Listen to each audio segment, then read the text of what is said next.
مقبوضہ کشمیر میں بھارتی فوج کے مظالم کے تازہ واقعے کی تصاویر نے پوری دنیا کو ہلا کر رکھ دیا ہے، جن میں فوج کی ایک بختر بند گاڑی کو نہتے مظاہرین پر چڑھائی کرتے اور انہیں روندتے دکھایا گیا ہے۔ قابض بھارتی فورس نے نہتے عوام پر ظلم و بربریت کی انتہا کرتے ہوئے 6 مظاہرین کو کچل دیا۔ ان میں سے کیسر بٹ شہید جبکہ یونس احمد شدید زخمی ہوئے ہیں۔ کشمیری نوجوانوں کی شہادت پر مقبوضہ کشمیر میں غم و غصے کی لہر دوڑ گئی اور وادی میں سوگ کا سا عالم ہے۔ واضح رہی کہ گزشتہ ماہ مئی 2018 میں بھی قابض بھارتی فورسز نے نہتے اور معصوم کشمیری عوام پر ظلم و بربریت کا بازار گرم رکھا، جس کے نتیجے میں 31 کشمیریوں نے جام شہادت نوش کیا جبکہ 314 کشمیری زخمی ہوئے۔ شہید ہونے والوں میں ایک خاتون اور 6 کمسن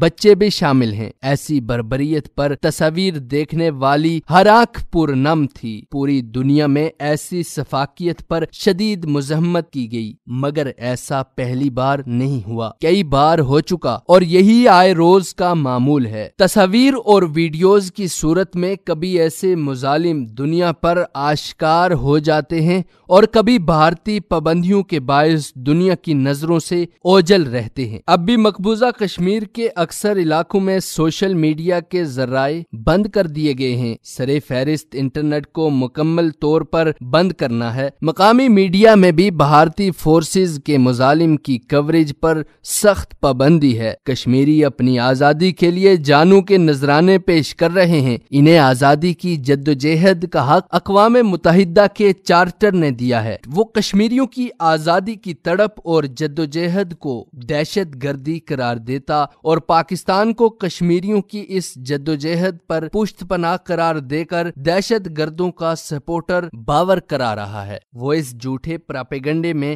اس حد تک کامیاب ہے کہ بڑے بڑے عالمی فورم پر پاکستان سے سوالات ہوئے ہیں اور یہ سب کچھ اس کے باوجود ہو رہا ہے۔ اقوام متحدہ کی انسانی حقوق کی کمیٹی اور انسانی حقوق کی دیگر عالمی تنظیموں کی طرف سے رپورٹوں میں یہ بات واضح ہے کہ دنیا میں انسانی حقوق کی سب سے زیادہ پامالی مقبوضہ وادی میں ہوتی ہے۔ ایسی ہی رپورٹوں کی بنیاد پر بھارت کسی بھی انسانی حقوق کی تنظیم کو مقبوضہ کشمیر میں آنے کی اجازت نہیں دے رہا۔ بھارت نے اقوام متحدہ کے مبصرین کو LOC کا دورہ کرنے کی اجازت نہیں دی۔ بھارت کا یہ رویہ چور مچائے شور کے مترادف ہے، جس میں مقبوضہ کشمیر میں آن گراؤنڈ جو کچھ ہو رہا ہے اس سے عالمی برادری کو گمراہ کرنے کی کوشش کی جاتی ہے۔ بدقسمتی سے پاکستان کی خارجہ پالیسی میں عدم تسلسل کے باعث بھارت کامیاب ہے۔ گزشتہ 7 دہائیوں سے مقبوضہ کشمیر میں بھارتی افواج کا مظلوم اور نہتے کشمیریوں کے خلاف ظلم و ستم کا سلسلہ جاری ہے۔ بھارتی مظالم اور بھارتی فوجیوں کی جانب سے چادر اور چار دیواری کے تقدس کی پامالی کے باوجود کشمیریوں کی تحریک آزادی میں شدت دکھائی دے رہی ہے۔ کشمیری نوجوانوں کی گرفتاریاں اور شہادتیں روز کا معمول بن گئی ہیں۔ نئی دلی کے حکمرانوں نے خون مسلم کو ارزاں سمجھ رکھا ہے۔ بھارت کو کشمیریوں پر مظالم سے روکنا اور نہتے کشمیریوں کو ان کا حق خود ارادی دلانا اقوام متحدہ کی قراردادوں کی روح سے پوری عالمی برادری کی ذمہ داری ہے اور اس کی تکمیل کے لیے نتیجہ خیز عملی کارروائی نہ کر کے عالمی برادری در حقیقت کشمیر میں جاری بھارتی حکومت کی انسانیت کش اقدامات اور جنگی جرائم میں معاونت کی مرتکب ہو رہی ہے۔ ضروری ہے کہ کشمیر اور فلسطین سمیت دنیا بھر میں جہاں بھی ظلم و بے انصافی کا سلسلہ جاری ہے وہاں لوگوں کو ان کے جائز حقوق دلانے کے لیے عالمی برادری ٹھوس اقدامات کرے اور بھارت کو پاکستان سے بات چیت کے ذریعے اقوام متحدہ کی قراردادوں کے مطابق مسئلہ کشمیر کو حل کی طرف لائے۔